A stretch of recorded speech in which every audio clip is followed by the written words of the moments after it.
Hey there, moblin. Yeah, uh, great question. Super excited that you're teaching, and really, I hope that you have a great experience with your students. I have been teaching pretty much exclusively online this whole pandemic. It's been a challenge, but there's been some things actually that have been great. And so I'm just going to share with you a couple of things that worked for me, a couple of things that didn't, maybe a couple of pointers, stuff that you can think about. So I think that the first thing is really taking some time with your material and your practicing and just get some like phrases and buzzwords and sort of concepts down. For me, I noticed one of the biggest issues just students have is just elbow height, and getting them the right cues in order to actually have them set that elbow height correctly is important. But also just even from the base, like it says here you're teaching intermediate and beginner.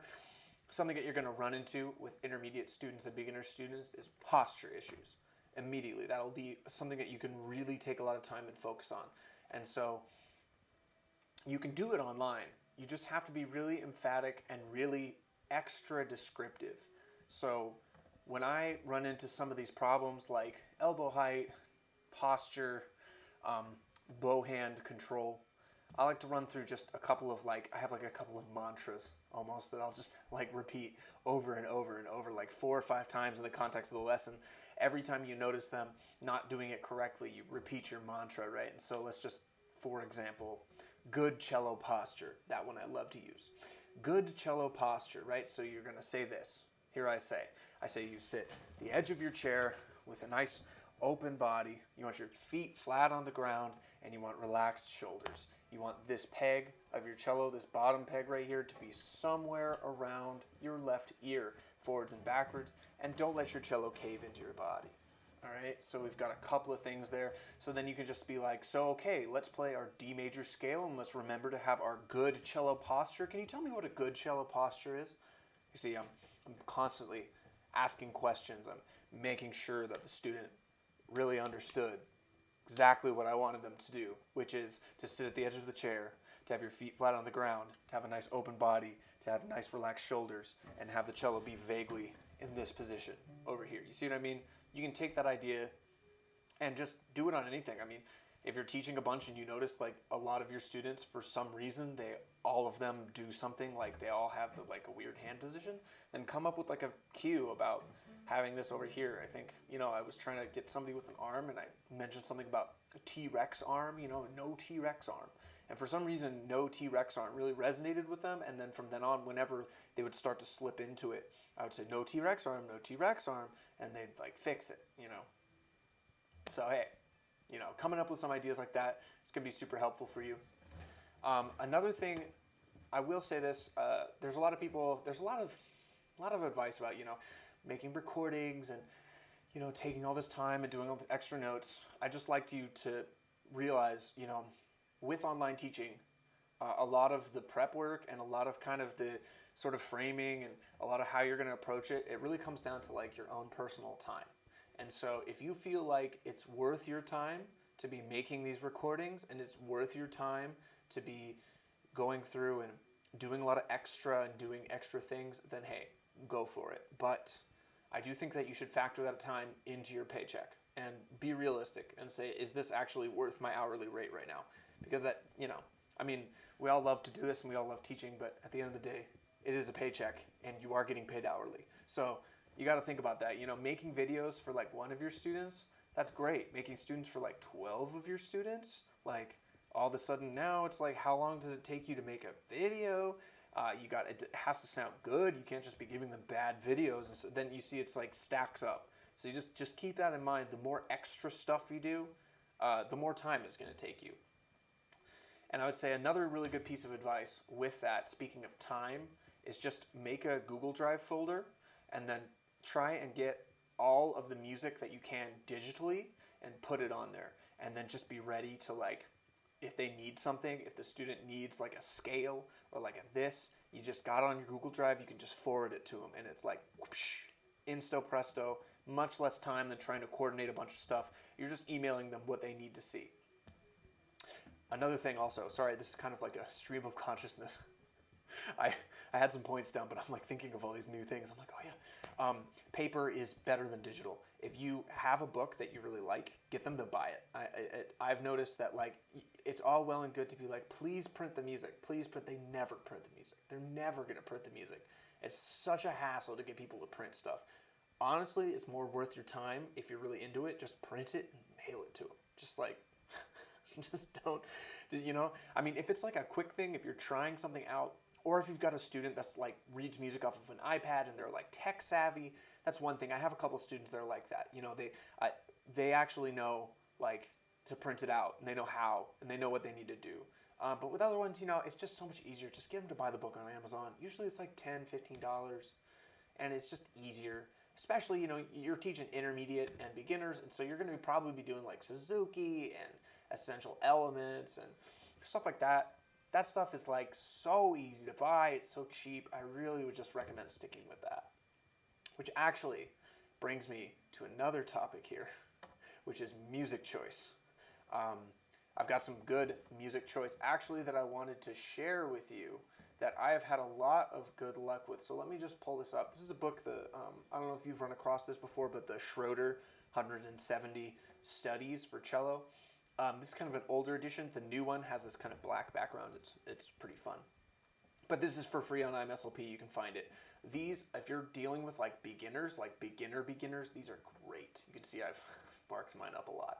But like, look at this exercise number 1 is just dealing with open strings, and then you start adding in fingers procedurally as time goes on. Number 6, this is just a big scale, and so I actually have been teaching like a complete beginner on Zoom, which has been a really big challenge for me, which reminds me of a few things that I'm going to say.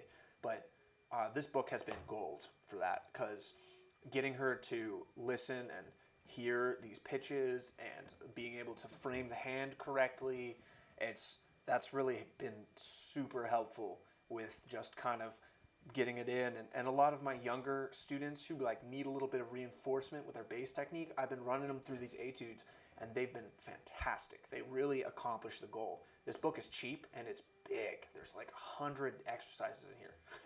There's 170 exercises. But it's like a lot of bang for your buck. And it starts off with Schroeder's exercises, but then it runs you actually through like real repertoire, you know, like Lee and Dotzauer and stuff. Another book that you can consider if you have a slightly more advanced student, let me pull this up. This is just the Dotzauer exercises for cello, book 1. These are harder. You know what I mean? They ramp up quickly. I mean, you see number 1 here is essentially like exercise 6 or 7 in the other book, because you see we've got all of the different rhythms, we've got pretty much every single note, it's introducing sharps, there's all these directions on here. These are really good for intermediate or sort of beginner / intermediate, you know. Specifically, you'll notice it's getting you to frame your hand correctly. These ones are also a little bit longer, so you got to keep that one in mind. But like this one right here, if you're trying to get them to play like short notes and stuff, they'll learn how to play short notes after doing this one. I mean, you just have to be really emphatic about getting them to do it, you know? So I would take some time and maybe read through these and see if they fit the bill, because A, they're free, and B, I've run a couple of my intermediate to beginner students through these, and I've had really good success as well. And also, it's like a cheap international edition you could just get on Amazon. And I think it's like less than $15. So, you know, all in all, if you've got one or the other, you know, you can get them to spend like $20 and get a Suzuki book in one of these, and they'll be good to go for like a solid couple of months. Which, so speaking of that beginner student that I was talking about, keep this in mind. If you have somebody that's never played the cello before, you actually have to describe everything to them. So the end pin, you have to tell them to put the end pin out. That was something I had an issue with. I was like, this looks wrong. Why does this look wrong? And then I noticed that I hadn't actually told her that the end pin is supposed to be out. And that was my bad. And I was like, oh, hey, excuse me. You know this thing at the bottom of your cello? You probably want to take it out. And so then we talked about the angles, and it was like it fixed so many issues. You know, the fun of teaching on Zoom, right? The fun of teaching on Zoom. Anyways, there's a lot of little bits and bobbles that I'm kind of dealing with here, just in terms of like all this stuff. I just wanted to give you like kind of my stream of consciousness. You know, I'm not trying to read from a script. This is literally all stuff that I've just kind of figured out by jumping in and trying to do it. You know, and that brings me to my last point here, which is really don't be afraid to experiment and just try new things. You know, plan it out a little bit. Be like, okay, I'm going to plan this. Keep in mind that anything that you want to do with the student it has to be actually in their hand before your lesson. So if you send it to them, don't count on it being printed or used during the lesson. Always plan on it being used the next lesson. But, you know, I mean, if you find a cool piece, if you find some cool music, experiment, you know, just start asking them questions. Start asking them, like, what do you feel? Like, what's changing here? Why are you doing it that way? Like, are you aware of this and that, you know? In terms of metronomes, you can run a metronome through your own soundboard. This is helpful. Like, literally, I just have this plugged into my soundboard. This is just a TM40 metronome. And you see, it just is like, it's kind of aggressive. But this works, but it's dependent on the lag from your end. So I would say if you're going to use something like this, A, you want to turn off any kind of monitoring you have, like don't hear yourself with this metronome, and B, you know, if you're kind of if your internet is a little iffy, this isn't going to work. So I would recommend just getting them to have a metronome on their end. That's like a good. I think that most kids nowadays have smartphones, and they have no problem downloading a free metronome app. You just have to like ask the parent, like, hey, excuse me, Mr. and Mrs. or whatever, you know, can you download this free metronome app? You know, whatever, stuff like that. In terms of tech, you really don't need very much. I used to use just my iPad and FaceTime. I've obviously bought some more equipment, but I mean, this is all running off of a mid-2012 MacBook Pro with, you know, more RAM. So it's not exactly like I'm, you know, swinging for the fences here. But I bought some like quality of life stuff, you know, like I have some mixers, I have some cables. Something that actually I really enjoyed was I bought a, let's see if I can pick it up here. It's a 25-foot long headphone extender. This has been worth its weight in gold. Swear to God, I use it all the time. You can kind of see. I bought this lav mic too, but that one was like, you know, I have this little tail now. I have all these tails. But like stuff like that, you know, like headphone extenders, USB extenders, that's gonna, you know, that kind of stuff is like, you could spend like $30, $40 and buy like all the cables that you need and never have to worry about it again. I would just, you know, those kind of things are good if you're not trying to spend a ton of money. Another thing that I don't use anymore because I have my volume extender close is this thing. It's let me zoom in a bit here. Sorry, it's literally it's like headphone thing, but it's got like a little volume doodad on it, so you can like rock the volume over here. So maybe if you know you don't have to depend on having a keyboard or something, you can just, these things are super cheap. You can get them for like $4 or $5, and these are great. I mean, this will save your hearing, especially because you know sometimes like Zoom will suddenly make your student louder. You can just turn them down. Super easy. Anyways, by the way, this whole setup here, which if you DM me or something like that, I can totally talk to you about it. I'm running on Open Broadcast System, OBS. It's free software, but you gotta have a computer and you gotta have like a webcam and you gotta have audio and blah blah blah blah. So it's just significantly more complicated. But hey, you know, you can do stuff like this. You know, just silly stuff like that, which I've found actually helps. Also, I have a mute button over here, so I can like mute myself while they're playing, so that I can like kind of, you know, zone for a minute and stuff like that. But you know, also this one has come in handy. My congratulation hands, like I do a bunch of sectionals too. This is great. This is great for that. People love that. So anyways, sorry this is kind of like scatterbrained, but I just wanted to kind of dump on you a little bit of like practical stuff that I found that might be helpful for you.